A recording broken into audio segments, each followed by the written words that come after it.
सकती है। अच्छा एक बात और बताओ मोहब्बत से, सुन लो मेरी बहुत गौर से बात। मुसलमानों पढ़ाई के मैदान पे उतर आओ, रोटी कपड़ा मकान का शौक कम कर, पढ़ाई का शौक बढ़ा दो। बेशक। वो पुरानी बात जो तुम्हारे दिमाग में भरी है ना, लोग कहते थे पढ़ने लिखने से होगा क्या, नौकरी तो मिलेगी नहीं, तो पढ़ते क्यों हो। ये सोच बदल दो, नौकरी के लिए नहीं पढ़ा जाता। तवज्जो है, ये मेरा पैगाम पूरी दुनिया में पहुंचा दो। नौकरी की नियत से मत पढ़ना। अल इल्मो नूरुन, इल्म रोशनी है। बेशक, सुभान अल्लाह। और जहालत अंधेरा है। पढ़ा इसलिए जाता है कि अंधेरे से निकल के रोशनी में आ जाए। बेशक। और जब रोशनी में आ जाओगे तो सर्विस भी कर सकते हो, बिजनेस भी कर सकते हो, तिजारत भी कर सकते हो, अच्छी राह भी देख सकते हो, अच्छी राह दिखा भी सकते हो। और अगर तुमने नौकरी की नियत से पढ़ा तो जानते हो इस मुल्क की आबादी कितनी है, 140 करोड़। कितनी? और नौकरी कितने लोग करते हैं मालूम है? तकरीबन 6 करोड़। आबादी 140 करोड़ और नौकरी कितनी कर रहे हैं? 6 करोड़। तो क्या पूरा मुल्क नौकरी ही करेगा? इसलिए नौकरी की नियत से कभी ना पढ़ना। वही होता है जो बच्चे नौकरी की नियत से पढ़ते हैं और फिर निकाल नहीं पाते, जानते हो, फिर रस्सी ढूंढते हैं, पंखा ढूंढते हैं, अकेले कमरा ढूंढते हैं। होता है कि नहीं होता है? क्योंकि जिस नियत से पढ़ा था वो काम नहीं हुआ। इसलिए पढ़ो इस नियत से कि हम अपने खानदान का दिमाग रोशन करेंगे, बेशक, अपने गांव को रोशन करेंगे, अपने शहर को रोशन करेंगे, अपने वतन हिंदुस्तान को रोशन करेंगे। इस नियत से पढ़ो। और मेरा एक जुमला है, मैं अक्सर बोलता हूं, साउथ अफ्रीका में भी मैंने कहा था, इतना पढ़ो इतना पढ़ो। और उस दिन मैंने हैदराबाद में मिलाद मुस्तफ़ा कॉन्फ्रेंस में ओवैसी साहब की दावत पर मैं पहुंचा था हैदराबाद। तो उस दिन भी मैंने ये बात कही थी, यही कहा था, इतना पढ़ो कि अपने वतन की जरूरत बन जाओ। बेशक, मैंने कहा था ओवैसी साहब, हर चैनल पर इनके खिलाफ बकवास होती है, लेकिन ये वतन की जरूरत बन गए तो ऑपरेशन सिंदूर के बाद हुकूमत ने इन्हें भारत का नुमाइंदा बना के भेजा। इसलिए पढ़ाई करो, इतना पढ़ो, इसमें पढ़ो कि अपने वतन की जरूरत बन जाओ। जब जरूरत बनोगे तो सदर जमहूरिया तुम ही बनाए जाओ। इनकी मदद करो। आसी एकेडमी, ये जो हमारे उलमा खिदमत कर रहे हैं और चाह रहे हैं, इनसे मोहब्बत करो, इनको देख के मुंह न फुलाया करो। बहुत सारे लोगों की आदत होती है ना, कहते हैं मौलाना लोग मुर्गा बहुत खाते हैं। और जानते हो ये वही कहेगा जिसने कभी दावत न दी हो। मालूम कर लेना महल्ले में, जिसने कभी दावत न दी हो वही कहेगा मौलाना लोग मुर्गा बहुत खाते। अबे मुर्गा मुर्गा करके ऐसी नजर लगाया कि आलू बना डाला। और मैं बता दूं, अगर मुर्गा रोज खाना है, अच्छा से अच्छा खाना बड़ा आसान है। 5 वक्ता पढ़ो नमाज, बेशक, और पढ़ो तस्बीह फातिमा। अल्लाह तुम्हारी रोजी में भी बरकतें नाजिल फरमा देगा। सुभान अल्लाह। चांद से भी खूबसूरत आमना का लाल है, चांद से भी खूबसूरत आमना का लाल है। नबी की बात है तो मोहब्बत से मचल के कह दे सुभान अल्लाह, इसलिए कि मोहब्बत की गुलामी का नशा कुछ और होता है, शराबे मारिफत का जायका कुछ और होता है। शहंशाही को ठोकर मारकर मखदूमे सिमना ने बताया है फकीरी का मजा कुछ और होता है, बताया है फकीरी का मजा कुछ और होता है। अब इन्हीं अशार के साथ खिताबत की दुनिया में है हुक्मरानी, दिलों को जगाती है सेहरुल बयानी, फिदा इनकी तकरीर पर है यकीनन गुलों का तवस्सुल कली की जबानी। हजरत की तकरीर तबे यार को बेचैन करती है, सबब यह है वही कहते हैं जो दिल पर गुजरती है। कभी शोला कभी शबनम हंसी तकरीर होती है, नबी के बागियों के वास्ते शमशीर होती है। हजरत की आमद है, जैसा मेहमान वैसा ही सम्मान। न चीन वाले न लंदन न रूस वाले हैं जितने सुन्नी टनाटन खुलूस वाले हैं। हमें भी प्यार है 12 रबीउल अव्वल से, खुदा का फजल है हम सब जुलूस वाले हैं। तो हाथों को उठाकर नारा लगाएं, नारे तकबीर, नारे रिसालत, नारे गौसियत, उलमाए अहले सुन्नत, जश्न ईद मिलादुन नबी, आसी एकेडमी, फैजान औलिया इकराम, नारे तकबीर, हजरत अल्लामा मौलाना हाशिम कानपुरी साहिब किबला। अल्हम्दुलिल्लाह, अल्हम्दुलिल्लाहि रब्बिल आलमीन वल आक़िबतु लिल मुत्तक़ीन वस्सलातु वस्सलामु अला सुल्तानिस सलातीन सय्यदिल अंबियाई वल मुरसलीन मुहम्मदिनिल मुख्तार वालिहिल अतहार व अस्हाबिहिल अखियार, अम्मा बादु फ़ाऊज़ु बिल्लाहि मिनश शैतानिर रजीम, बिस्मिल्लाहिर रहमानिर रहीम। मुहम्मदुर रसूलुल्लाह सदक़ल्लाहु मौलाना अज़ीम व सदक़ रसूलुहुन नबियुल करीम व नहनु अला ज़ालिका लमिनश शाहिदीन व शाकिरीन वल्हम्दुलिल्लाहि रब्बिल आलमीन।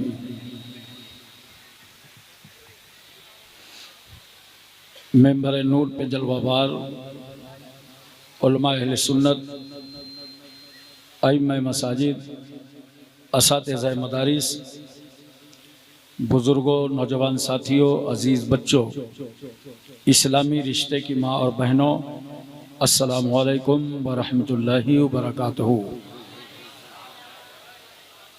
आयत करीमा की फ़जीलतें और बरकतें हासिल करने से पहले आइए हम और आप इंतहाई मोहब्बत और अक़ीदत के साथ अपने आका व मौला कौनैन के दूल्हा, काली जुल्फ़ों वाले रसूल, सुनहरी जाली वाले महबूब, डूबतों को तैराने वाले पैगंबर, गम की हिचकियाँ लेने वालों को ज़िंदगी देने वाले नबी, यतीमों को उंगली पकड़ा देने वाले रसूल, बेवाओं को कलेजे से लगाने वाले रहमतुल लिल आलमीन, सदरा से आगे जाने वाले मुस्तफ़ा, लामका की सैर करने वाले पैगंबर, मक्के और मदीने की चटाई पर बैठकर सारी कायनात की तकदीर का फ़ैसला करने वाला अल्लाह का हबीब हुजूर अहमद मुस्तफ़ा मोहम्मद मुस्तफ़ा सल्लल्लाहु अलैहि वसल्लम की बारगाह आलिया में दरूद पाक की डालियाँ निछावर करें बावाज़े बुलंद। अल्लाहुम्मा सल्ली अला सय्यदना मौलाना मुहम्मदिन व अला आलि सय्यदना मौलाना मुहम्मदिन बारिक वसल्लिम सलातुम व सलामुन अलैका या रसूल अल्लाह। एक बार और मोहब्बत से अल्लाह रब्बु मुहम्मदिन सल्लल्लाहु अलैहि वसल्लम नहनु इबादु मुहम्मदिन सल्लल्लाहु अलैहि वसल्लम सलातुम व सलामुन अलैका या रसूल अल्लाह। एक बार पूरी तवज्जो मदीना तैयबा में और मोहब्बत से नबी और आले नबी की बारगाह में।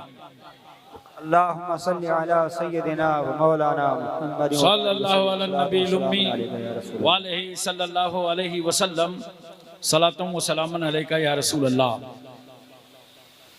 बाद नमाज इशा से लेकर अब तक जलसा ईद मिलादुन नबी सल्लल्लाहु अलैहि वसल्लम में आप हजरात हाजिर होकर उलमाए किराम के नूरानी बयानात, शोरा इस्लाम से नूरानी कलेमात समात फरमा चुके हैं। थोड़ी देर के लिए हम भी हाजिर खिदमत हैं, मगर इतना बता दें आपको कि रात के तकरीबन 1:35 हो चुके हैं। मैं अपने निर्धारित समय से 1.5 घंटा विलंब से बैठा हूं, जिसके लिए मुझे खेद है, मगर ऐसे माहौल में भी आपकी फिक्र और आपका जहन चाहे जैसा हो, अल्हम्दुलिल्लाह मैं आज बहुत मूड में हूं। सुभान अल्लाह, सुभान अल्लाह। और जो मूड कभी कभी बनता है वो अभी अभी बन गया। सुभान अल्लाह, सुभान अल्लाह। ग्राउंड बहुत छोटा है, चौवे छक्के नहीं लग सकते। कहीं कहीं कट करूंगा, अगर कोई कैच निकले तो संभालना। माशाअल्लाह, ये आसी एकेडमी की तरफ से शानदार जलसे ईद मिलादुन नबी सल्लल्लाहु अलैहि वसल्लम का एहतमाम, जिसके रूह रवां हज़रत मौलाना अकरम साहब जामई आसवी हैं और हज़रत मौलाना ओवैस साहब, इनके अहबाब, कमेटी के सदर, सेक्रेटरी, मेंबरान, ओहदेदारान, सब ने मिलकर ये महफिल सजाया। साल भर जो बच्चों को इन्होंने पढ़ाया, उन्हें इनामात से भी नवाजा गया।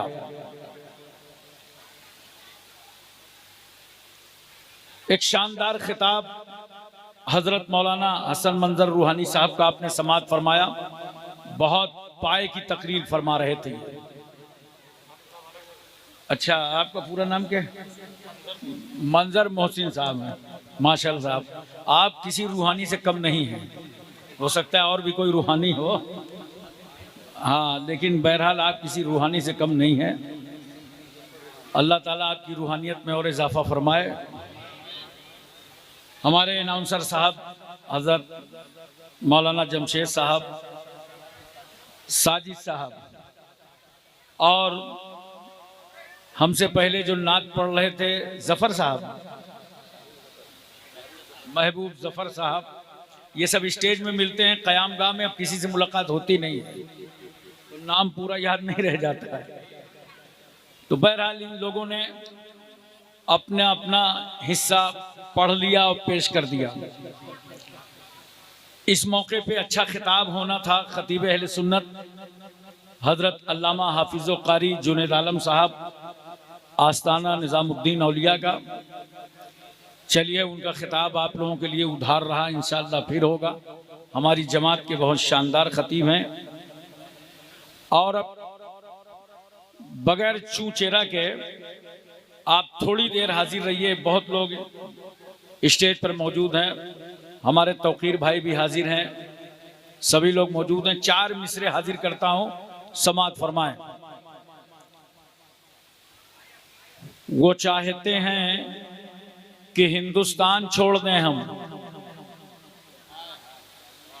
वो चाहते हैं कि हिंदुस्तान छोड़ दें हम। बताओ, भूत के डर से मकान छोड़ दें हम? बताओ, भूत के डर से मकान छोड़ दें हम? अब इस मकाम पे हाथों के आबले देखें, अब इस मकाम पे हाथों के आबले देखें। पहाड़ काट लिया है, चट्टान छोड़ दें हम? पहाड़ काट लिया है, चट्टान छोड़ दें हम? 4 मिसरे मोहब्बत में और सुनिए। हर आदमी यही दावा करता है कि मैं हिंदुस्तान का सच्चा वफादार हूं, और इंशाअल्लाह मैं दलील देने की कोशिश करूंगा। हिंदुस्तान का सच्चा वफादार मैं ही हूं। ये मैं शैतान वाली नहीं है, इस मैं में पूरी कौम शामिल है। हिंदुस्तान का सच्चा वफादार मैं ही हूं। कब्रों से पूछ, कब्रों से पूछ, असल जमींदार मैं ही हूं।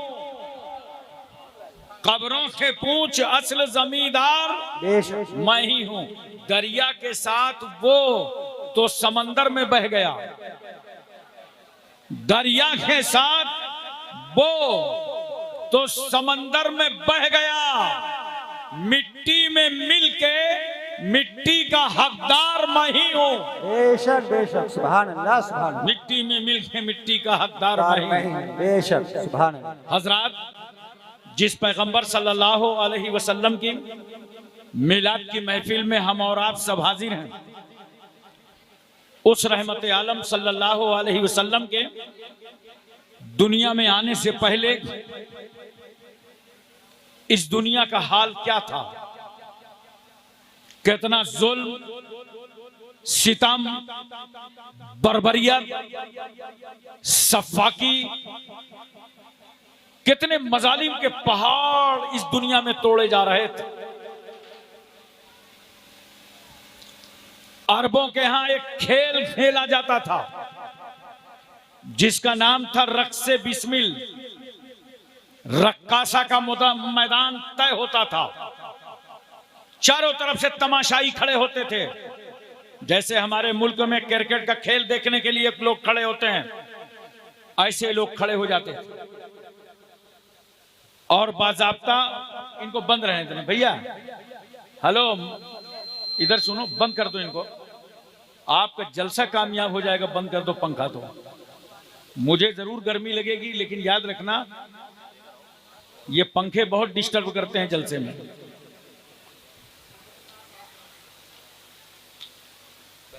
तो उन अरबों की एक बाज़ाब्ता कमेटी होती थी और वो ढूंढते थे कि कोई जवान बेटी मिल जाए या जवान बेटा मिल जाए और उसकी जिंदगी का सौदा कर लिया जाए, उसे इस मैदान में ला करके नचाया जाए। ढूंढते ढूंढते पहुंचे एक बेवा का घर है जहां एक जवान बेटी परवरिश पा रही है। दरवाजा खटखटाया, बेवा ने पूछा आने वाले कौन हो? कहा हमें मालूम हुआ कि तुम्हारे घर में एक जवान बेटी है, हम उसकी जिंदगी का सौदा करने आए हैं। बेवा का कलेजा फट गया, इरादे पामाल होने लगे, मंसूबे खाक में मिलने लगे, रो पड़ी बेवा। आखिरकार उन जालिमों ने जबरन बेटी का अपहरण कर लिया, उसे छीन लिया। मगर वो बेवा रो रो के कह रही थी, आय अल्लाह, इन जालिमों के दौर में अब मुझे अपना शौहर नहीं चाहिए, अब तो जमाने को तेरा प्यारा रसूल चाहिए। ए अल्लाह, इस दुनिया को तेरे महबूब की जरूरत है। जवान बेटी को लेकर के ये निकले, मुड़ मुड़ के बार बार देख रही है, ये वही मकान है जहां मुझे पाला गया था, मेरी परवरिश हुई थी। आज मैं इन जालिमों के चंगुल में हूं। रोती है, तड़पती है, खुदा को याद करती है, फरियाद करती है और कहती है, मेरे मौला, इन दरिंदों के माहौल में अब मुझे अपना बाप नहीं चाहिए, जमाने को तो रसूले पाक चाहिए। बेशक, सुभान अल्लाह। भेज दे अपना महबूब, मौला भेज दे अपना हबीब। उस मजलूमा बेटी को ले जाके मैदान पे उतार दिया गया। जल्लाद आया, हाथ में तलवार है, आंख में पट्टी बांधी। देख बेवा की बेटी, तेरे ऊपर जो जुल्म ढाया जाएगा तू अपनी नजरों से देख भी नहीं सकती। आंख में पट्टी बंधी है। जल्लाद कहता है, नाचो, डांस करो, तुम्हारी खरीदारी इसी के लिए हुई है। दो दो कदम वो बेटी बढ़ती है। जब पैरों में तेजी आ जाती है, जल्लाद तलवार उठाता है, पीछे से गर्दन पे मारता है, जिस्म के दो टुकड़े हो जाते हैं। गला कट के अलग पड़ा था, मगर जिस्म में इतनी गर्मी थी कि जिस्म नाच रहा था, जिस्म घूम रहा था। आप जानते हैं, गला कट जाए और जिस्म नाचता रहे, इसी को अहले अरब रक्से बिस्मिल कहते थे। तालियां बजा दी, मजा आ गया, कहे लग गए, हथेलियां पीटने लगे। मैंने कहा, अरब के दरिंदों, किसी की बेटी का गला कटा था, तुमको मजा आया था? याद रखो, बेटी का गला तो कट गया था, मगर खून का हर कतरा अपने रब से फरियाद कर रहा था, ऐ अल्लाह, हम लावारिसों के खून का मुहाफिज अपना रसूल जलवागर फरमा दे। यतीमों की आवाज ने, लावारिसों की चीख ने खुदा की रहमत में जोश पैदा कर दिया। तो उस रहीम करीम ने अपने हबीब पाक साहिब लौलाक जनाबे मोहम्मदुर रसूलुल्लाह सल्लल्लाहु अलैहि वसल्लम को 12 रबीउल अव्वल दोशंबा के दिन सुबह सादिक शहर मक्का में अब्दुल्ला के आंगन में बीबी आमना की गोद में मबूस फरमा दिया। नूर में बसे हुए हालते सजदा में रसूल पैदा हुए, जाओ जाओ मुस्तफा, दुनिया में तुम्हारी जरूरत है, जाओ जाओ मुस्तफा, गरीबों को सीने से लगा लो, जाओ जाओ मुस्तफा, यतीमों को उंगलियां पकड़ा दो, जाओ जाओ मुस्तफा, बेवाओं का सहारा बन जाओ, जाओ जाओ मुस्तफा, कमजोरों को ताकत अता कर दो, जाओ मेरे मुस्तफा, तिजारत करके मेरे बंदों को तिजारत का तरीका बताओ, तालीम के जरिए मेरे बंदों को सिखाओ, जाओ जाओ मुस्तफा, तुम 40 साल तक अपनी जिंदगी के दिखाओ इन्हें, समझाओ इन्हें। ए महबूब, जब तुम्हारी उम्र मुबारक के 63 साल जाहिरी तौर पर पूरे हो जाएं, तो ए हबीब, तुम अपनी कब्र में लेट जाना। मैंने तुमको इसलिए नहीं पैदा किया कि अपनी कब्र में लेटो, मगर ए मुस्तफा, तुम जब अपनी कब्र में लेटोगे तो मेरे बंदों को अपनी अपनी कब्रों में लेटने का तरीका मालूम हो जाएगा। बेशक, सुभान अल्लाह, सुभान अल्लाह। नारे तकबीर, नारे रिसालत, नारे गौसियत, उलमाए अहले सुन्नत, नारे तकबीर, सुभान अल्लाह। नबी की जुबान पर जारी है, अल्लाहुम्मा रब्बे हबली उम्मती, ऐ अल्लाह मेरी उम्मत, बोलो मोहब्बत से सुभान अल्लाह, सुभान अल्लाह। ऐ अल्लाह मेरी उम्मत, ऐ अल्लाह मेरी उम्मत। तो नबी की जब पैदाइश हुई, पैदाइश का माना मीलाद, तो जब नबी की मीलाद हुई तो नबी ने अपनी मीलाद में हम गुनहगारों को नहीं छोड़ा। बेशक, रसूल ने अपनी मीलाद में हम गुनहगारों को नहीं छोड़ा।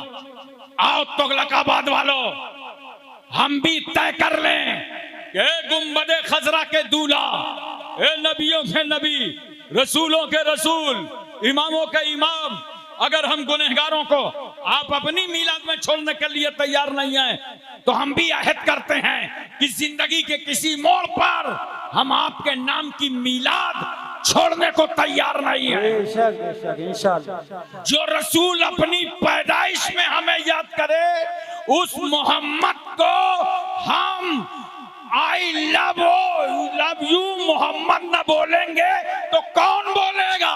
बेशक, बेशक, सुभान अल्लाह, सुभान अल्लाह। उस नबी की मिलाद हम न मनाएंगे तो कौन मनाएगा? 2 आदमियों को बहुत परेशानी हुई नबी की मिलाद से। एक मदीने शरीफ में बुढ़ा था यहूदी, जैसे उसको मालूम हुआ कि मक्के शरीफ में आखिरी नबी पैदा हो गए, वावैला करने लगा, हंगामा करने लगा। क्यों? इसलिए कि यहूदी था।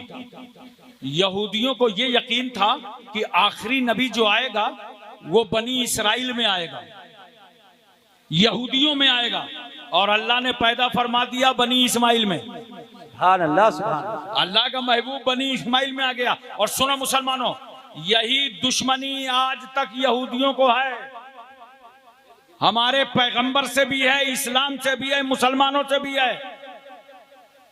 दुनिया भर में मुट्ठी भर यहूदी हैं। आज इस्लाम के वो दुश्मन क्यों हैं?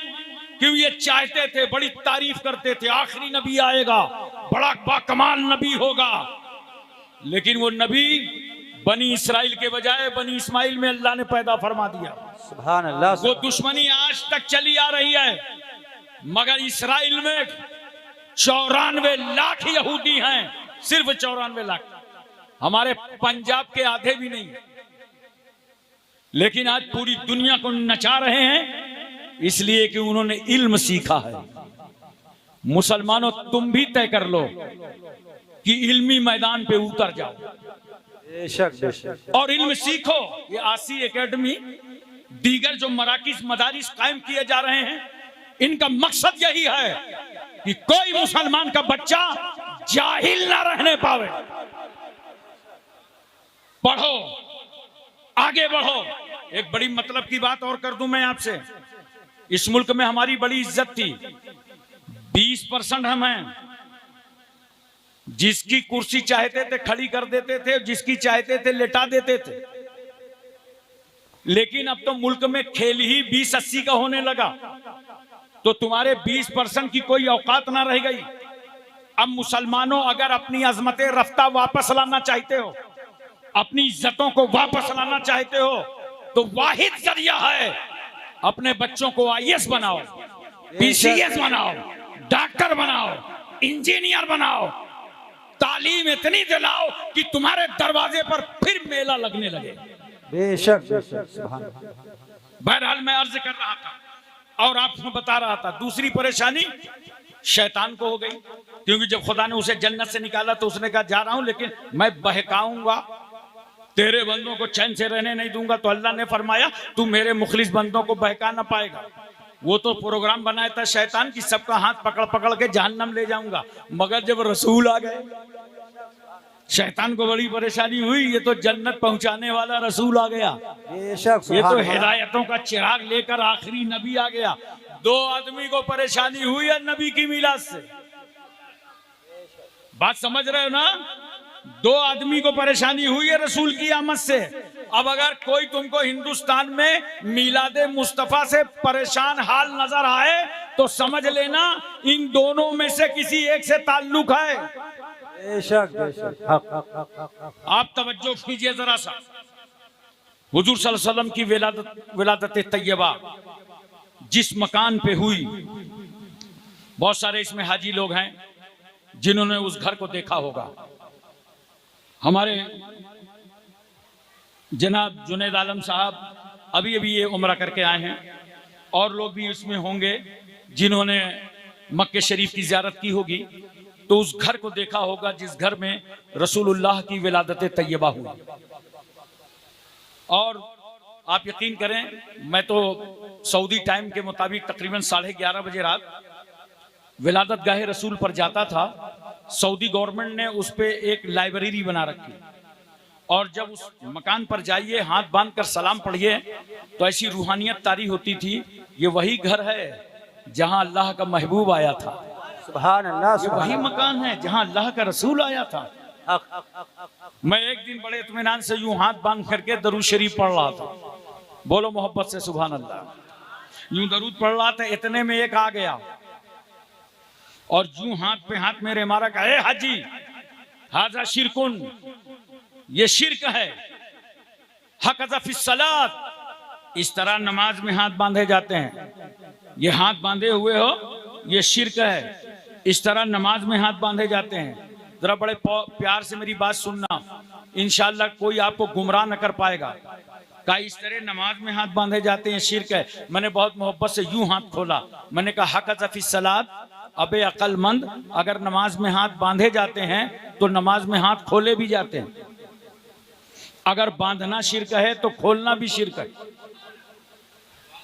और शिरक की यही तारीफ करोगे तो पूरी दुनिया मुशरिक हो जाएगी। इसलिए या तो कोई हाथ खोले होगा या तो बांधे होगा। उसने मुझसे कहा अच्छा माँ इसमें तेरा नाम क्या है? मैंने कहा इसमी हाशिमुल अशरफी, मेरा नाम हाशिम अशरफी है, जे तो मिनल हिंद, मैं इंडिया से आया हूं। ये सुनना था कि समझ गया कि इंडिया से आया है तो अकेले नहीं आया, ख्वाजा गरीब नवाज का प्यार लाया है। बेशक सुभान अल्लाह सुभान अल्लाह। आला हजरत फाजिले बरेलवी का इश्क लाया है, बेशक बेशक महबूबे इलाही की आशिकाना अदाएं लाया है। बेशक सुभान अल्लाह। मैंने उससे पूछा मन अंता, तू कौन है? काला अनल अरब, बोला मैं अरबियन हूँ। मैंने कहा अंतल अरब, काला नाम, बोला हाँ मैं अरबियन हूँ। मैंने कहा वलकिन ला तअलमु लिसान अल अरब, मैंने कहा तू अरबियन तो है मगर अरबी जुबान जानता नहीं। तो बड़ा नाराज होने लगा, बोला मैं अरबी नहीं जानता हूं। मैंने कहा हाँ फी लुगतिल अरब होना का वांता तकूल हिनाक हिनाक मा हिनाक। मैंने कहा अरबी लोगत में लफ्ज होना का है और तुम हिनाक हिनाक कर रहे हो, हिनाक क्या चीज है? आलमुल इस्मान अल अरबी कसीरन कसीरा, अल्हम्दुलिल्लाह मैं अरबी जुबान बहुत जानता हूं। ये सुनना था कि नाजायज दबाव डालने लगा मेरे ऊपर, अपनी पोस्ट का दबाव। कहा जी तूने मुझे पहचाना नहीं है, अनल मुतव्वा, मैं मुतव्वा हूं। मैंने कहा ला बलिन्नमा अंता कुतव्वा, मैंने कहा तू मुतव्वा नहीं है बल्कि कुतव्वा है। इतनी तेज भागा है, वो भी सोच रहा होगा ये कुतव्वा लोगत कहां से आ गई। और जाहिर सी बात है मुझे दरूद नहीं पढ़ने दे रहा था तो मैं भी गोंडा बस्ती की जुबान में अपनी भड़ास निकाल रहा था। सुभान अल्लाह। आप तवज्जो कीजिए जरा सा, बनु साद की तमाम दाइयां शहर मक्का आई हैं। चलो रईसों के घर औलादे लें, उनकी परवरिश करें। एक दाई बीबी आमना के दरवाजे पर आई, दरवाजा खटखटाया। आमना ने पूछा कौन?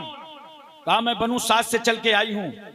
सुना है आमना तुम्हारे घर में इतना खूबसूरत बच्चा पैदा हुआ है कि इतना खूबसूरत बच्चा न कभी जमीन ने देखा है न आसमान ने देखा है। बेशक, सुभान अल्लाह। लाओ अपना बेटा मुझे दे दो। बीबी आमना फरमाती हैं बच्चा तो है मगर दिया नहीं जाएगा, इसलिए तुमको इनाम कौन देगा? मेरे बेटे की पैदाइश से 49 दिन पहले मेरे शौहर अब्दुल्ला का इंतकाल हो चुका है। जाओ किसी रईस का दरवाजा देख लो। वो दाई आगे बढ़ गई, दूसरी दाई आई, दरवाजा खटखटाया। बीबी आमना ने पूछा कौन? मैं दाई हूं, बच्चा चाहिए। बीबी आमना फरमाती है बच्चा है मगर दिया ना जाएगा। जाओ किसी अमीर का दरवाजा देखो। मुअर्रिख लिखता है कि इन दाइयों को ने रसूलुल्लाह को लेना पसंद न किया, मगर हाशिम कानपुरी का इसको विजदान कहता है कि मेरे रसूल ने इन दाइयों को खुद ही पसंद नहीं फरमाया था। बेशक, बेशक, सुभान अल्लाह। वरना इनको क्या मालूम था कि बीबी आमना की गोद में जो रसूल है इतना पावरफुल है कि उंगली उठाएगा तो डूबा हुआ सूरज पलट आएगा, इशारा करेगा तो चांद के 2 टुकड़े हो जाएंगे। अबू जेल की मुट्ठी की कंकरियों को कलमा पढ़ना पड़ेगा, नबी चाह लेंगे तो ये दरख्त सहाबा के घरों में नजर आएंगे। बेशक, सुभान अल्लाह, सुभान अल्लाह। आने वाली एक दाई और आ रही है, कमजोर सवारी है, चलती है थक जाती है। बीबी आमना के दरवाजे पर आई, दरवाजा खटखटाया। आमना ने पूछा कौन? मौर्रिख कहता है इसी दाई का नाम दाई हलीमा है। हलीमा कहती है बीबी आमना मैं आपका बेटा लेने आई हूं, लाओ अपना बेटा मुझे दे दो। बीबी आमना फरमाती है वापस जाओ, तुम्हें इनाम कौन देगा? हलीमा की तकदीर कदम रसूल पर तड़प गई और वो कहती है अमीरी गरीबी की बात तो बाद में होगी, पहले आप आंचल हटाइए, मैं आपके बेटे का चेहरा तो देख लूं। सुभान अल्लाह। ये दुपट्टा पलटिए, मैं आपके बेटे की सूरत तो देख लूं। जनाबे आमना ने जब आंचल पलटा तो आलम यह है हलीमा रसूल को देख रही हैं और मेरा रसूल हलीमा को देख रहा है। सुभान अल्लाह, सुभान अल्लाह। पैगंबर ने हलीमा को देख के मुस्कुरा दिया। नबी का मुस्कुराना अंदाजे पैगंबराना बता रहा था। हलीमा तुम आखिरी दाई बनकर आई हो और मैं अल्लाह का आखिरी नबी बनकर आया हूँ। सुभान अल्लाह, सुभान अल्लाह। नारे तकबीर, नारे रिसालत, आमदे मुस्तफा, सरकार की आमद, हजरत अल्लामा हाशिम कानपुरी साहिब क़िबला। सुभान अल्लाह। बीबी आमना ने दाई हलीमा की गोद में दे दिया। मैं एक लम्हा की तवज्जो चाहता हूँ, और ये ऐसा बयान है अगर इसे मोहब्बत से सुन लोगे तो तुम्हारे घर की सब मुश्किलें दूर हो जाएंगी, सारी मुसीबतों का खात्मा हो जाएगा। बीबी आमना ने दाई हलीमा की गोद में दे दिया। मैंने कहा ऐ बीबी आमना आपने हलीमा को क्यों दिया? ताकतवर दाइयां आई थी, पावरफुल दाइयां आई थी, जिनके बज़्गों में ताकत और कुव्वत थी, उनको तो दिया नहीं। दिया किसको? जो सबसे कमजोर। बीबी आमना कहती हैं हम मिजाज शनासे मुस्तफा हैं, मैंने कमजोर ही समझ के तो दिया है, इसलिए कि रहमतुल लिल आलमीन जब एक कमजोर दाई की गोद में आएंगे तो दुनिया के तमाम कमजोरों को मुस्कुराने का मौका मिल जाएगा। बेशक, सुभान अल्लाह। कमजोरों घबराना मत, तुम्हें ताकत देने वाला रसूल आ गया। सुभान अल्लाह, सुभान अल्लाह। हजरत बीबी आमना फरमाती हैं कि सरकार सल्लल्लाहु अलैहि वसल्लम को लेकर के मैं चली, और जो लोग गए मक्का शरीफ उन्होंने देखा होगा। मुझे तो सऊदी गवर्नमेंट का काम ज्यादा पसंद आता नहीं है, एक काम बहुत पसंद आया। वो जो अबू जेहल का मकान था ना, पूरे मकान में लेटरिन बनवा दिया। अब देखिए सरकार सल्लल्लाहु अलैहि वसल्लम की विलादत गाह से बाबू सलाम, और बाबू सलाम से आए तो खाने काबा, काबे के पास से हलीमा फरमाती हैं जब मैं सरकार सल्लल्लाहु अलैहि वसल्लम को लेके गुजरी तो मेरी सवारी ठहर गई और उसने काबे को देखकर 3 मर्तबा सजदा किया। सुभान अल्लाह। जानते हो सजदा क्यों किया था? काबे ने ज़बाने हाल से क्या कहा? अल्लाह तेरा लाख लाख एहसान, ये 360 विराजमान हैं, इनसे निजात दिलाने वाला रसूल आ गया। सुभान अल्लाह, सुभान अल्लाह, जानशीने इब्राहिम खलीलुल्लाह आ गए। सुभान अल्लाह। हजरत हलीमा फरमाती हैं सरकार सल्लल्लाहु अलैहि वसल्लम को लेकर के मैं चली, थोड़ी देर के बाद मेरी सवारी तमाम सवारियों से आगे निकल गई। साथियों ने पूछा, दाइयों ने पूछा, हलीमा मक्का आना था तो सबसे पीछे, बहुत कमजोर सवारी थी, और वापसी हो रही है तो सबसे आगे, क्या सवारी बदल गई? सवारी में ताकत व कुव्वत पैदा हो गई? हलीमा कहती हैं सवारी वही है, सवार बदल गया। सुभान अल्लाह, सुभान। जब मैं मक्का आई थी तो तन्हा हलीमा बनकर वापस जा रही हूँ तो साथ में रहमतुल्लिल आलमीन है, मुस्तफा जाने रहमत है। जब तक मेरे रसूल पीछे चल रहे थे, दुनिया को पैगाम दे रहे थे, मैं पिछले नबियों का भी नबी बनकर आया हूँ। बेशक, सुभान और जब अल्लाह। सवारी आगे निकल गई तो सवारी बता रही थी मेरी पुश्त पर वो रसूल सवार है जो सबसे पहले नबी बना है। बेशक, सुभान अल्लाह, सुभान अल्लाह। हजरत बीबी दाई हलीमा का बयान है कि सरकार सल्लल्लाहु अलैहि वसल्लम के कदम पाक जैसे ही मेरे घर में पड़े, मेरी नजर उन बकरियों पे पड़ गई, महीनों से जिनका थन सूख गया था, नसें समट गई थी, सप्लाई का रास्ता जाम हो गया था। जब उन पर नजर पड़ी तो मैंने देखा कि सूखे थनों में ताजा दूध नजर आ रहा था। सुभान अल्लाह, सुभान अल्लाह। पड़ोस के लोगों ने देखा तो अपने अपने चरवाहों को बुलाया, कहा तुम बकरियां कहां से चरा के लाते हो? हलीमा की बकरियों का दूध बढ़ गया है, जरा उसी जगह से चरा के लाया करो जहां से हलीमा की बकरियां चर के आती हैं। मगर इनको क्या मालूम था कि ये गिजा का कमाल नहीं था, ये तो कदमे मुस्तफा का कमाल था। बेशक, सुभान अल्लाह, सुभान। एक बात बताओ दिल्ली वालों, नसें समट जाएं, सप्लाई का रास्ता जाम हो जाए, दुनिया का बड़ा से बड़ा सर्जन सूखे थनों में दूध पैदा कर सकता है? अक़वाम मुत्तहिदा के 14 बेइंसाफों को बुला लो, तब भी वो ये काम नहीं कर सकते। पूरी दुनिया की साइंस अपने महवर पर ठहर जाए तो वो कमाल न दिखा सके जो कमाल मुस्तफा तुम्हारे कदमों में है। बेशक, सुभान अल्लाह। कमाल रसूलुल्लाह तुम्हारे तलवों में है। नबी कदम रख दे तो बरकत ही बरकत नजर आए। बेशक, सुभान अल्लाह, सुभान। सरकार सल्लल्लाहु अलैहि वसल्लम की उम्र मुबारक 3 महीने की हुई। कितनी? जोर से बोलिए। तो सरकार जमीन पे सरकने लगे। या रसूल अल्लाह, आपको जमीन पे सरकने की क्या जरूरत थी? आपकी मर्जी हो जाती तो जमीन तो आपके कदमों पे समेट दी जाती। आप वजूदे कायनात का सबब हैं, आप तख्लीके दो आलम का सबब हैं, आप जमीन पे सरक रहे हैं। तो जानते हो मेरे पैगंबर 3 महीने की उम्र में जमीन पे क्यों सरके? ताकि समाज का कोई मुल्ला मौलवी मेरे रसूल के बचपने का भी जवाब ना दे सके। बेशक। अच्छा एक बात और बताओ, आज से तय कर लो, जलसे में आए हो कुछ फायदा होना चाहिए। बोलो होना चाहिए कि नहीं होना चाहिए? सबको फायदा हासिल करना चाहते हो तो देखो, अगर आपने इरादा कर लिया कल से सुन्नतों का एहतमाम करेंगे, तो सुन्नत अदा करने के लिए जरूरी है कि आकिल हो, बालिग हो, मुकल्लफे शरअ, तभी तो सुन्नतों का एहतमाम करेंगे। थोड़ा सा दिमाग लगाओ, काम बड़ा तुम्हारा बन जाएगा। बताओ, जूता चप्पल पहनते हो कि नहीं पहनते हो? जोर से बोलो। बस कल से ये करना, जब जूता चप्पल पहनना तो दाहिना पैर पहले डाल देना, और जब उतारना हो तो बायां पहले निकाल लेना। देखा, काम भी चल गया, सुन्नते रसूल भी अदा हो गई। बेशक, सुभान अल्लाह। पैजामा पहनते हो ना, इतना खामोश हो लगता है सब नागालैंडी हो। अबे पैजामा पहनते हो ना, जब पैजामा पहनो बैठ जाओ, साफा बांधो खड़े हो जाओ, देखो काम भी हो गया, सुन्नते रसूल भी अदा हो गई। बेशक, सुभान अल्लाह। खाना खाओ, दस्तरखान लगा लो, नमक रख लो, नमक से शुरू करो, नमक पे खत्म करो। 70,000 बीमारियों का इलाज है। सुभान अल्लाह। और बहुत सारे लोग दस्तरखान साफ कर देते हैं, प्लेट नहीं साफ करते। याद रखो, जब प्लेट साफ करोगे ना, तो ये प्लेट अल्लाह की बारगाह में आपके लिए दुआए मगफिरत करेगी।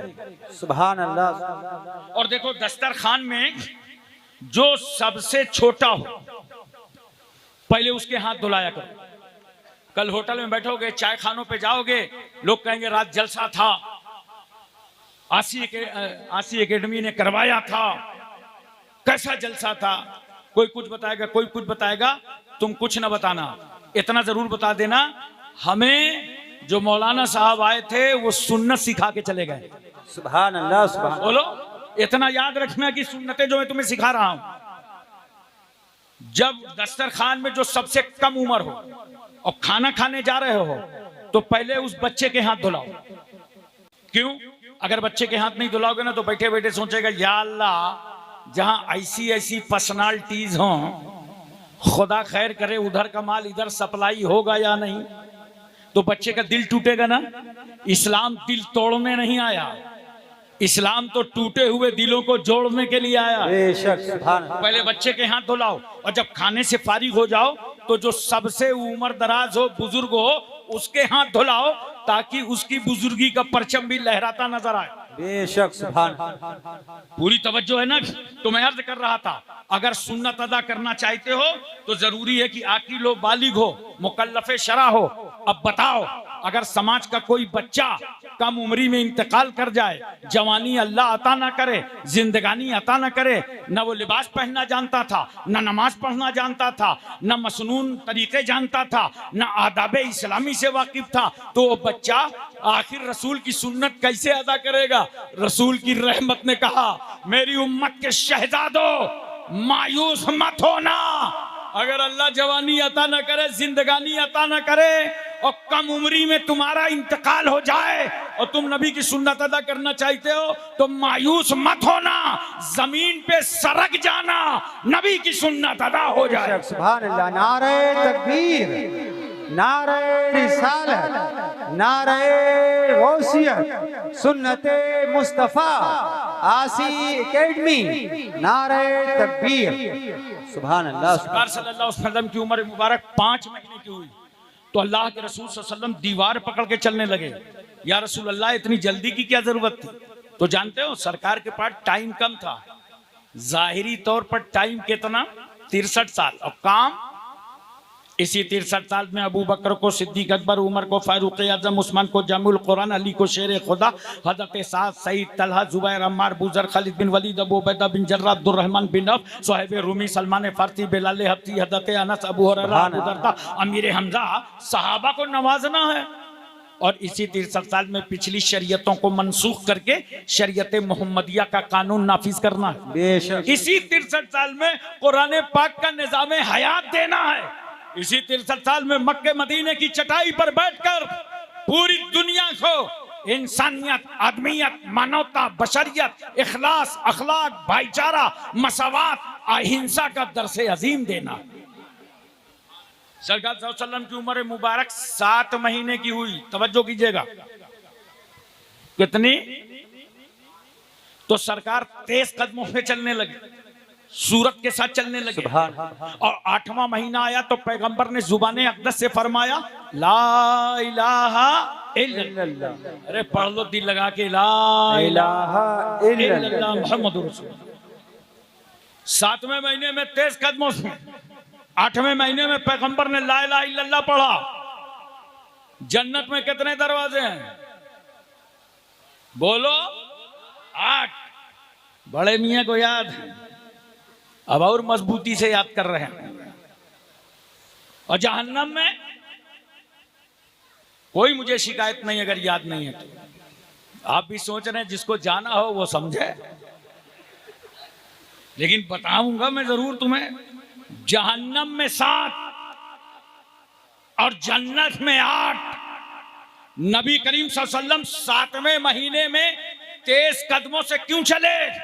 इसलिए कि जहन्नम के इन 7 दरवाजों को अपनी प्यारी उम्मत पर बंद करवाना। सुभान अल्लाह, सुभान अल्लाह। और सरकार 8वें महीने में पढ़ते हैं ला इलाहा इल्लल्लाह, क्योंकि जन्नत में 8 दरवाजे हैं और हर दरवाजा ला इलाहा इल्लल्लाह पढ़ के खोला जाएगा। सरकार ने ला इलाहा इल्लल्लाह पढ़ा क्योंकि इन 8 दरवाजों को अपनी प्यारी उम्मत पर खुलवाना। सुभान अल्लाह, सुभान अल्लाह। सरकार सल्लल्लाहु अलैहि वसल्लम की उम्र मुबारक और बढ़ती है। एक दिन पैगंबर ने देखा कि मेरा रजाई भाई जंगल जा रहा है बकरियां चराने। सरकार फरमाते हैं, माँ दाई हलीमा, मैं भी जंगल जाऊंगा। हलीमा फरमाती, मैं घबरा गई कि जंगल में तो जंगली जानवर रहते हैं, मगर इनकार की मजाल न रख सकी। सरकार चले। कल तक हलीमा का बेटा तन्हा जंगल जाता था तो बकरियों को कंट्रोल करना पड़ता था, हाँकना पड़ता था। आज जब मुस्तफा जाने रहमत चले हैं तो बकरियां इंतहाई अदब व एहतराम से आगे बढ़ती चली जा रही हैं। अबे तुम मर्दों की बात करते हो, ये बकरियां मुस्तफा से कहती हैं आई लव यू मोहम्मद। सुभान अल्लाह, सुभान अल्लाह। तवज्जो कीजिए जरा सा और जहन हाजिर कीजिए। पहुंच गई बकरियां जंगल सरकार के साथ। मैंने कहा बकरियों, जंगल में तो जंगली जानवर रहते हैं, क्या तुमको खौफ नहीं था, डर नहीं था? कहा हाँ, जब हलीमा का बेटा तन्हा आता था तो बड़े हिसाब से आना पड़ता था। आज डरने की बात कर रहे हो जब साथ में रहमतुल्लिल आलमीन चल रहे हैं, मुस्तफा जाने रहमत चल रहे हैं, अल्लाह का पैगंबर चल रहा है, अल्लाह का हबीब चल रहा है। बकरियां जंगल पहुंच गईं।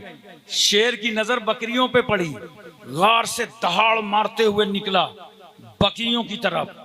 इतने में शेर की नजर रसूलुल्लाह पे पड़ गई। जब पड़ी होगी तो शेर ने भी तो कहा होगा आई लव यू मोहम्मद। बोलो सुभान अल्लाह।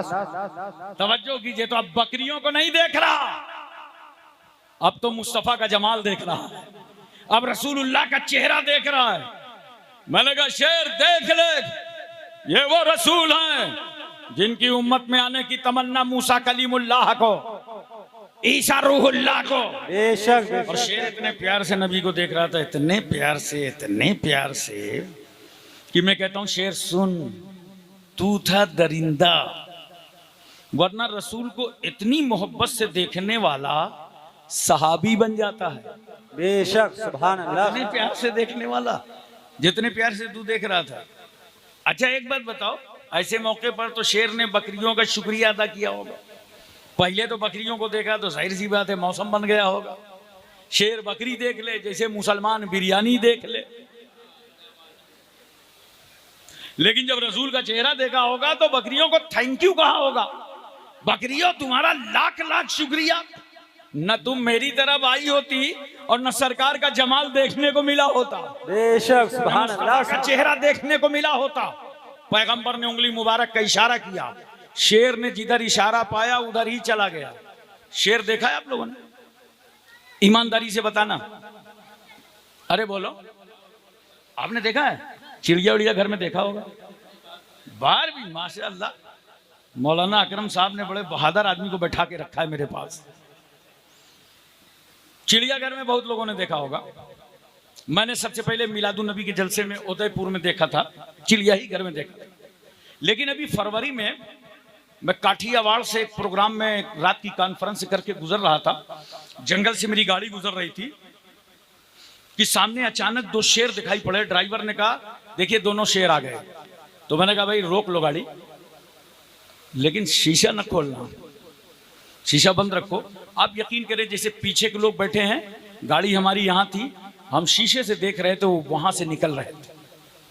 शेर दिखाई पड़ जाए, रास्ता सवा शेर मालूम हो। जब उदयपुर में शेर के कटहरे के पास से मैं गुजरा था और वो यूं सांस ले रहा था ना तो आस्तीन हिल रही थी, मगर अल्लाह का करम था कि मैं सुन्नी था।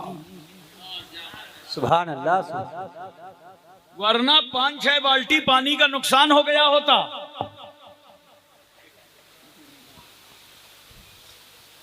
ये ताजदारे जंगल, बादशाह जंगल का, लेकिन नबी के इशारे पे चल रहा है।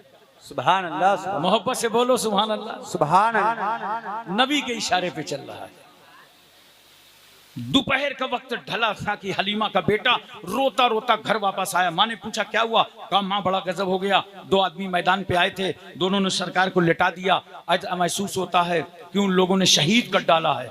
बनु साहब का पूरा कबीला बदहवास हो गया। हलीमा चीखती चिल्लाती मैदान पे पहुंची। जब गई उसमें जगह खड़ी हुई तो क्या देखा? अल्लाह के रसूल एक मकाम पर खड़े होकर मुस्कुरा रहे हैं। सुभान अल्लाह। सुभान अल्लाह। हलीमा करीमा मेरे लाल क्या हुआ था? अम्मी जान 2 आदमी आए थे, दोनों ने लिटाया, सीने को चीड़ा, दिल निकाला गया, दिल को धुला गया, उसके बाद दिल अपनी जगह फिर रख दिया गया और सीने को सिल दिया गया। सरकार ने सब बताया, मगर ये नहीं बताया जब सीना चीड़ा गया था तो खून का कतरा निकला था। अरे निकला ही नहीं तो बतावे कैसे? बेशक। सीना चीड़ा गया, लहू की एक बूंद नहीं। कहां है वो लोग जो अब तक नासमझी का शिकार हैं और रसूल को अपनी तरह समझते हैं? जरा 5 मिनट अपना दिल निकाल के बाहर देखो। तुम्हारे ही घर वाले कहेंगे इसको हिंदुस्तान से बाहर करके कब्रिस्तान के अंदर कर दो, क्योंकि अगर दिल ना हो तुम मर जाओगे, तुम्हारा वजूद बाकी ना रहेगा, इसलिए कि तुम दिल से हो। मेरा नबी दिल से नहीं है, दिल मेरे नबी से है। बेशक सुभान अल्लाह। अगर नबी ना होते, ये दिल ना होता, ये आंखें ना होती, ये वजूद ना होता, ये चेहरा ना होता, अब ना हम होते, ना तुम होते, ना ये तुगलकाबाद होता, ना ये दिल्ली होता, ना यूपी, ना एमपी, ना तमिलनाडु, ना कर्नाटक, ना हिमाचल, पंजाब, कश्मीर, उत्तराखंड, छत्तीसगढ़, सौराष्ट्र, गुजरात, महाराष्ट्र, कुछ ना होता। अगर नबी ना होते तो एशिया, मलेशिया, इंडोनेशिया, सऊदिया, Libya, Cambodia, Korea, Mongolia, Maldives, Bhutan, Singapore, Burma, Barauni, Vietnam, Hispania, Romania, Bulgaria, Czechoslovakia, Yugoslavia, Tanzania, England, Highland, Thailand, New Zealand, Nagaland, Nagaland, Gorkhaland, कुछ ना होता। अगर नबी ना होते तो ये अर्दली, फलसफी, सियासतदान, साइंसदान, हकीम, तबीब, खतीब, शहीर, राजा, महाराजा, प्रजा, रियाया, master, doctor, inspector, barrister, collector, MP, MLC, बेटा, नेता, छोटा मोटा, नाटा खोटा, कुछ ना होता। बेशक सुभान अल्लाह सुभान अल्लाह। नारे तकबीर, नारे रिसालत, नारे गौसियत, सरकार की आमद, अजमत मुस्तफा, आसी एकेडमी, अल्लामा हाशिम कानपुरी साहब क़िबला, नारे तकबीर, सुभान अल्लाह सुभान। ये पूरी कायनात सदका है जनाबे मोहम्मदुर रसूलुल्लाह। सरकार फरमाते हैं मेरी माँ, फिर एक तराजू लाया गया और तराजू के एक पल्ले पर मुझे रखा गया और मेरे मुकाबले में 10 आदमियों को रखा गया। जब वजन किया गया तो मैं 10 पर भारी था। सुभान। उसके बाद मेरे मुकाबले में 100 आदमियों को रखा गया और जब वजन किया गया तो मैं 100 पर भारी था। फिर मेरे मुकाबले में 1000 आदमियों को रखा गया और जब वजन किया गया तो मैं 1000 पर भारी था। सुभान अल्लाह। इतने में हातिफ ने कहा, गैब से आवाज आई, आए लोगो, ये इतने बेमिसाल नबी हैं कि अगर इनके मुकाबले में सारी दुनिया का इंसान रख दोगे तब भी रसूल ही का पल्ला भारी रहेगा। सुभान अल्लाह सुभान अल्लाह। हजरात तवज्जो कीजिए जरा सा। सरकार सल्लल्लाहु अलैहि वसल्लम को तकरीबन 2 साल तक दाई हलीमा ने अपने पास रखा। बहुत सारे लोग नतीजा नहीं निकाल पाते। मेरी बात तो बुरे से बुरे आदमी को बुरी नहीं लगती, मैं चाहता हूं आपको भी समझा दूं। और जब नतीजा नहीं निकाल पाते तो कहते क्या है कि हलीमा ने रसूल को पाला है। हकीकत ये नहीं है कि हलीमा ने रसूल को पाला है, मेरे रसूल ने हलीमा को पाला है। बेशक बेशक। हलीमा हलीमा ही रही हैं, मगर रसूल गोद में आए हैं तो हलीमा सादिया बन गई हैं। तकरीबन 6 साल तक बीबी आमना की आगोश रहमत में रहे, उनका विसाल हो गया तो ये पूरी जिम्मेदारी अब्दुल मुत्तलिब ने संभाली। एक दिन सरकार सल्लल्लाहु अलैहि वसल्लम के आंखों में दर्द हुआ तो अब्दुल मुत्तलिब ने सोचा चलो इलाज करा दें। सरकार को साथ में लिया, एक राहिब के दरवाजे पे आए। वो अंदर अपने रस्म और रिवाज के मुताबिक इबादत में मसरूफ था। अब्दुल मुत्तलिब खड़े हुए, दरवाजा खटखटाया। राहिब ने निकलने में ताखीर की तो उसे ऐसा महसूस हो रहा था कि उसके गिरजा की दीवारें आपस में टकराने वाली, चंद लम्हों में गिरजा मुतसादिम हो जाएगा। उसने कहा छोड़ो इबादत, निकलो बाहर, मेरे दरवाजे कोई अबकरी शख्सियत मौजूद है। सुभान अल्लाह। जब वो दरवाजे पे आया तो क्या देखा, सरदार मक्का और उनके साथ मुस्कुराता हुआ अब्दुल्लाह का शहजादा। सुभान अल्लाह सुभान अल्लाह। उसने कहा राइफ सरदार मक्का आप क्यों आए, आपने जहमत क्यों की, बुला लेते मैं हाजिर हो जाता। कहा नहीं, बात इतनी है, मेरे बेटे अब्दुल्लाह के लाल मोहम्मद हैं सल्लल्लाहु अलैहि वसल्लम और इनकी आंखों में दर्द है, मैं इनके इलाज के लिए आया हूं, देखो इनकी आंखें। अब राहिब को क्या मजाल थी कि भरपूर नबी की आंखें देख लेता। कितनी इज्जत माब है तुम्हारी आंखें, कितनी रिफत माब है तुम्हारी आंखें, कितनी तकद्दुस माब है तुम्हारी आंखें, बेशक सुभान अल्लाह। कितनी इस्मत माब है तुम्हारी आंखें। राहिब की नजर नहीं ठहरी, वापस पलटा, अंदर गया, एक किताब निकाल के लाया, दरवाजे पे खड़ा हुआ, किताब खोला। अब कभी किताब पढ़ता है, कभी मुस्तफा का चेहरा पढ़ता है, सुभान अल्लाह। कभी किताब की लकीरें देखता है, कभी मुस्तफा की पेशानी के जलवे देखता है वो कहता अब्दुल मुत्तलिब किसे लाए हो, जिसे तुमने अपना पोता समझा है, ये मेरी किताब बता रही है, ये तो अल्लाह का आखिरी नबी बनकर आया है। सुभान अल्लाह, सुभान अल्लाह। नारे तकबीर, नारे रिसालत, नारे गौसियत। और सुभान नबी का अल्लाह। इलाज हम करें। हिंदुस्तान का मौलवी होता तो कहता गोल्डन चांस। अब तो हमदर्द दवा खाने में मेरे अलावा किसी का जलवा नहीं होगा, चलो इलाज कर लो नबी का। लेकिन राहिब था, अकीदे में कितना निखार था, कहा नबी का इलाज हम करें, जाओ नबी का लुआबे दहन ले लो सुभान अल्लाह। और इनकी आंखों में लगा दो, ये तो दुनिया को शिफा देने आए हैं। बेशक, सुभान अल्लाह। जिस मिट्टी पर इनके कदम पड़ जाएंगे वो मिट्टी खाके शिफा बन जाएगी। सुभान अल्लाह। उमर मुबारक और बढ़ी, अब्दुल मुत्तलिब का इंतकाल हो गया, सारी जिम्मेदारी अबू तालिब ने संभाली। एक दिन अबू तालिब ने अपने जमाने में ऐलान किया है, मक्का के लोगों, एक काफिला बगर्ज़ तिजारत मुल्क शाम जा रहा है, जिन लोगों को चलना हो तैयार हो जाओ। तमाम लोग तैयार होने लगे तिजारत के लिए। सरकार के कानों में ये बात टकराई। रहमतुल लिल आलमीन फरमाते हैं, चाचा मुल्क शाम बगर्ज़ तिजारत हम भी जाएंगे। अबू तालिब ने कहा अभी मत जाइए, कम उम्र का जमाना है, बाद में चांसेस आएंगे फिर जाइएगा। कहा नहीं, खुदा की रहमत मुस्कुरा रही है, ए मेरे महबूब रुकना मत, चंद कदम बढ़ा दो मक्के से मुल्क शाम की समत, और जब तुम्हारे कदम मक्के से शाम की जानिब पड़ेंगे तो मेरे बंदों के लिए अपना अपना वतन छोड़कर दूसरे मकामात पर तिजारत करना तुम्हारी सुन्नत बन जाएगा। बेशक, सुभान अल्लाह। हजरात तवज्जो कीजिए जरा सा, सरकार सल्लल्लाहु अलैहि वसल्लम की उम्र मुबारक और बढ़ती है, 25 साल की उम्र हुई। बोलो मोहब्बत से सुभान अल्लाह, सुभान अल्लाह। प्यार से बोलो सुभान अल्लाह। कितनी उम्र है पैगंबर की? जोर से बोलो। 25 साल। तो मुझे लगे कि आपको समझ में आ रहा है और आप सुन रहे हैं। कितनी उम्र हुई सरकार की? 25 साल। तवज्जो कीजिए, हमारी तुम्हारी उम्र जब 25 साल की होती है तो हमें अपनी जवानी का ख्याल, ससुराल ऐसी हो, बीवी ऐसी हो, जहेज इतना हो, माल उतना हो, अपना ख्याल आता है। मगर कुर्बान जाओ रहमतुल लिल आलमीन पर, जब नबी की उम्र 25 साल की हुई तो इस उम्मत की बेवाओं का ख्याल आया। सुभान अल्लाह। और जिस बेवा औरत को पूरा मक्के का समाज मनहूस समझता था, पैगंबर ने 25 साल की उम्र में 40 साल बेवा खदीजतुल कुबरा को अपने में निकाह में लेकर दुनिया को बता दिया कि जिस बेवा को तुमने अभागन समझा था, मुस्तफा ने उसे सुहागन बना दिया। सुभान अल्लाह, सुभान अल्लाह।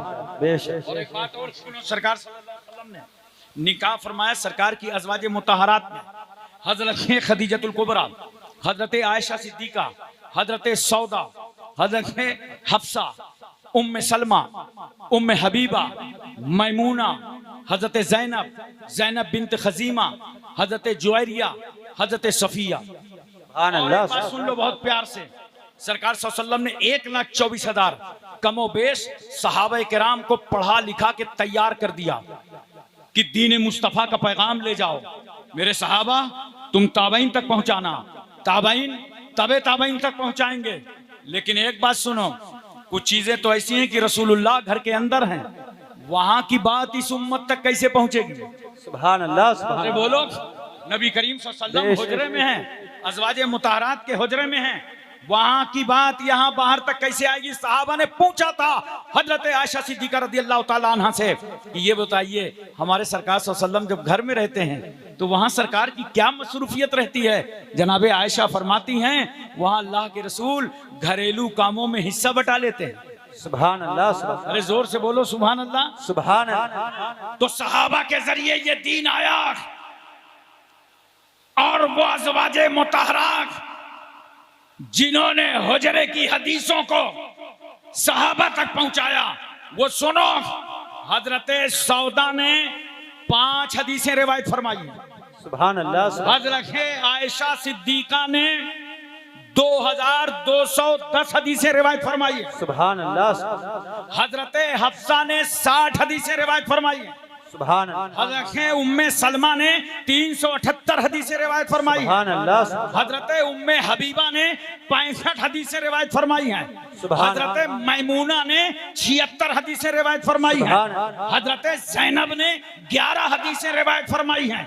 हजरत जुवैरिया ने 7 हदीसें रिवायत फरमाई हैं और हजरत सफिया ने 10 हदीसें रिवायत फरमाई। सुभान अल्लाह, सुभान अल्लाह। नारे तकबीर, नारे रिसालत, अज़मते अज़वाजे मुतहहरात, नारे तकबीर, सुभान अल्लाह, सुभान अल्लाह। इसलिए दोस्तों, अपनी बेटियों को भी पर्दे के साथ पढ़ाओ, अपने बेटों को भी पर्दे के साथ पढ़ाओ और दुनिया की तालीम के साथ दीन की तालीम बहुत जरूरी है। कितना जरूरी है कि पैगंबर फरमाते हैं तलबुल इल्म फरीजा अला कुल्ले मुस्लिमिन व मुस्लिमा, जरूरत के मुताबिक दीन का इल्म तलब करना हर मर्द औरत पर फर्ज है। बेशक सरकार फरमाते हैं उतलुबुल इल्म वला कान बिस्सीन, इल्म को तलब करो चाहे तुम्हें मुल्क चीन जाना पड़े। ये मतलब नहीं कि चीन की पढ़ाई अच्छी होती थी, मतलब यह है कि अरब से चीन का रास्ता बहुत दुश्वार था, तो पैगंबर ने फरमाया दुश्वार रास्ता भी हल करना पड़े तो इसे तय करो, तुम इल्म हासिल करो। अरब का मखूला है मन जद्दा फवजदा, जिसने कोशिश किया वो पाया। सरकार सल्लल्लाहु अलैहि वसल्लम एक हदीस पाक में फरमाते हैं अस्सायु मिन्नी वल इत्मामु मिनल्लाह, कोशिश करना अपनी जानिब से और पूरा करना अल्लाह की जानिब। बेशक, सुभान अल्लाह। देखो, आप कहेंगे इल्म तो अमेरिका के पास भी है, बर्तानिया के पास भी है, फ्रांस के पास भी है, इसराइल के पास भी है, जर्मन के पास भी है, तो ये छोटे छोटे मुल्कों को दबा क्यों रहे हैं? ये अपने असलहे क्यों बेच करके दुनिया में जंगें क्यों करा रहे हैं? ये यूक्रेन की जंग क्यों हो रही है? ये इसराइल क्यों बमबारी कर रहा है? जब इल्म है तो इस इल्म के जरिए इनको रुक जाना चाहिए। इल्म तो है, बहुत बड़ा इंसान काबिल होता है, साहिब मनसब होता है और बंद कमरे में वो रिश्वतें लेता है, वो रिश्वत खाता है। इल्म तो है, फिर वो रिश्वत क्यों ले रहा है? इल्म है तो ये दूसरे मुल्कों पे जुल्म क्यों हो रहा है? इनके पास एक इल्म है, दुनिया का इल्म है, इनके पास हिदायत रब्बानी का इल्म नहीं। बेशक, बेशक। अगर दीन का इल्म होता तो जिस वक्त बंद कमरे में तुम रिश्वत के पैसे ले रहे होते तो उस वक्त तेरा कलेजा कांप रहा होता। अरे नादान सुन, जो खुदा तुझे बाहर देख रहा था वही बंद कमरे में तुझे रिश्वत लेते हुए देख रहा। बेशक, बेशक, सुभान अल्लाह। हिदायत रब्बानी का इल्म तुम्हें बचाएगा, तमाम माहौल में तुम्हारी हिफाजत फरमाएगा। हिदायत रब्बानी के इल्म के जरिए ही हिफाजत हो सकती है। अच्छा, एक बात और बताओ मोहब्बत से, सुन लो मेरी बहुत गौर से बात। मुसलमानों, पढ़ाई के मैदान पे उतर आओ, रोटी कपड़ा मकान का शौक कम कर, पढ़ाई का शौक बढ़ा दो। बेशक, वो पुरानी बात जो तुम्हारे दिमाग में भरी है ना, लोग कहते थे पढ़ने लिखने से होगा क्या, नौकरी तो मिलेगी नहीं, तो पढ़ते क्यों हो? ये सोच बदल दो। नौकरी के लिए नहीं पढ़ा जाता, तवज्जो है, ये मेरा पैगाम पूरी दुनिया में पहुंचा दो। नौकरी की नियत से मत पढ़ना। अल इल्म नूरुन, इल्म रोशनी है, बेशक, सुभान अल्लाह। और जहालत अंधेरा है। पढ़ा इसलिए जाता है कि अंधेरे से निकल के रोशनी में आ जाए, बेशक, और जब रोशनी में आ जाओगे तो सर्विस भी कर सकते हो, बिजनेस भी कर सकते हो, तिजारत भी कर सकते हो, अच्छी राह भी देख सकते हो, अच्छी राह दिखा भी सकते हो। और अगर तुमने नौकरी की नियत से पढ़ा तो जानते हो इस मुल्क की आबादी कितनी है? 140 करोड़। कितनी? और नौकरी कितने लोग करते हैं मालूम है? तकरीबन 6 करोड़। आबादी 140 करोड़ और नौकरी कितनी कर रहे हैं? 6 करोड़। तो क्या पूरा मुल्क नौकरी ही करेगा? इसलिए नौकरी की नियत से कभी ना पढ़ना। वही होता है जो बच्चे नौकरी की नियत से पढ़ते हैं और फिर निकाल नहीं पाते, जानते हो, फिर रस्सी ढूंढते हैं, पंखा ढूंढते हैं, अकेले कमरा ढूंढते हैं। होता है कि नहीं होता है? क्योंकि जिस नियत से पढ़ा था वो काम नहीं हुआ। इसलिए पढ़ो इस नियत से कि हम अपने खानदान का दिमाग रोशन करेंगे, बेशक सुभान अपने गांव को रोशन करेंगे, अपने शहर को रोशन करेंगे, अपने वतन हिंदुस्तान को रोशन करेंगे। इस नियत से पढ़ो। और मेरा एक जुमला है, मैं अक्सर बोलता हूं, साउथ अफ्रीका में भी मैंने कहा था, इतना पढ़ो इतना पढ़ो। और उस दिन मैंने हैदराबाद में मिलाद मुस्तफ़ा कॉन्फ्रेंस में ओवैसी साहब की दावत पर मैं पहुंचा था हैदराबाद। तो उस दिन भी मैंने ये बात कही थी, यही कहा था, इतना पढ़ो कि अपने वतन की जरूरत बन जाओ। बेशक सुभान मैंने कहा था ओवैसी साहब, हर चैनल पर इनके खिलाफ बकवास होती है, लेकिन ये वतन की जरूरत बन गए तो ऑपरेशन सिंदूर के बाद हुकूमत ने इन्हें भारत का नुमाइंदा बना के भेजा। इसलिए पढ़ाई करो, इतना पढ़ो, इसमें पढ़ो कि अपने वतन की जरूरत बन जाओ। जब जरूरत बनोगे तो सदर जमहूरिया तुम ही बनाए जाओ। बेशक इनकी मदद करो। आसिया एकेडमी, ये जो हमारे उलमा खिदमत कर रहे हैं और चाह रहे हैं, इनसे मोहब्बत करो, इनको देख के मुंह न फुलाया करो। बहुत सारे लोगों की आदत होती है ना, कहते हैं मौलाना लोग मुर्गा बहुत खाते हैं। और जानते हो ये वही कहेगा जिसने कभी दावत न दी हो। मालूम कर लेना महल्ले में, जिसने कभी दावत न दी हो वही कहेगा मौलाना लोग मुर्गा बहुत खाते हैं। अबे मुर्गा मुर्गा करके ऐसी नजर लगाया कि आलू बना डाला।